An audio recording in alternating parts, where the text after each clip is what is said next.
Women still struggle to gain national reputation in the fields of art and design. The women who are honored through Visionary Woman Awards deserve it because they are really the culmination of what it is that we are teaching here. They become the role models for our students.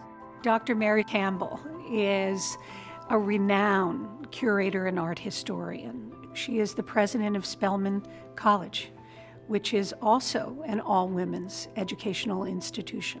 So in many ways, we're partners in this opportunity of launching young women into the world of business and art and culture. When I graduated from high school, it was 1965. So that was the year of the Voting Rights Act, and the year before had been the Civil Rights Act, and before that, the March on Washington. So for me, I felt the whole world was changing. I thought that we were in the middle of a revolution, literally, and that I could pretty much do anything I set my mind to.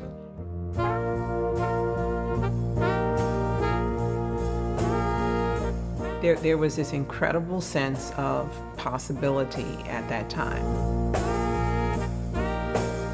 It was a time of change and reckoning for Swarthmore College as well.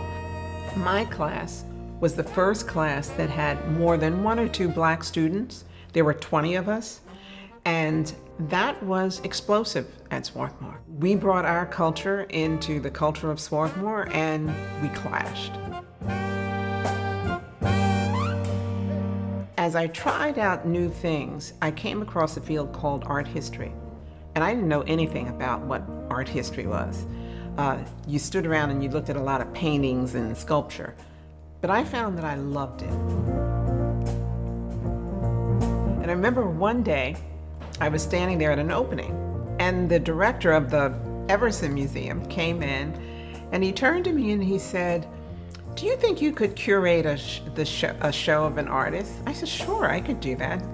And he said, "Well, who do you think is the most important black artist alive right now?" And I said, "Romare Bearden." He said, "Well, why don't you curate a Romare Bearden show?" I said, "Great, I'll do it." I had never curated anything at that level in my life. That was my first real museum show.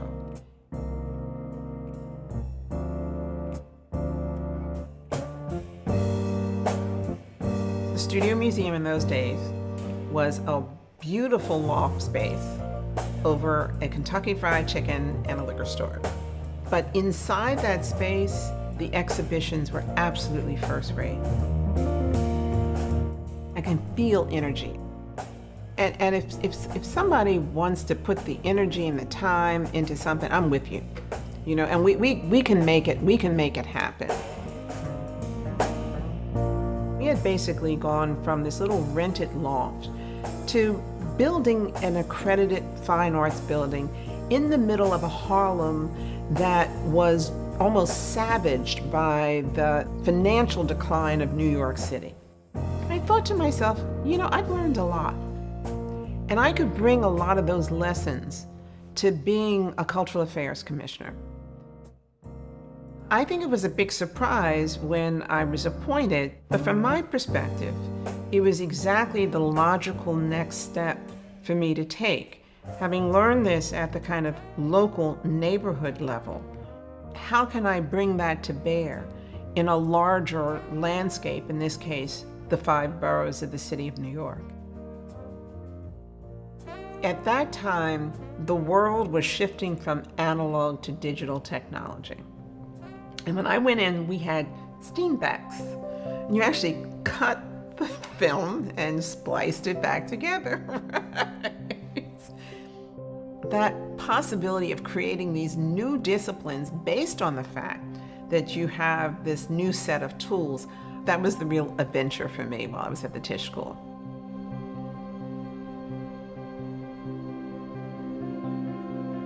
I get most excited about the women who are our students. They are phenomenal. I can sit down at the cafeteria and within 5 minutes I've got a table full of students and I'm engaging them, and I can hear that sense of purpose, that sense of mission the desire not just to excel, but also to go out into their communities and do some service, make a change, make a difference. That's the thing that just excites me day after day. My vision of myself has changed radically at different moments. I married at the age of 20 when I was a junior in undergraduate school.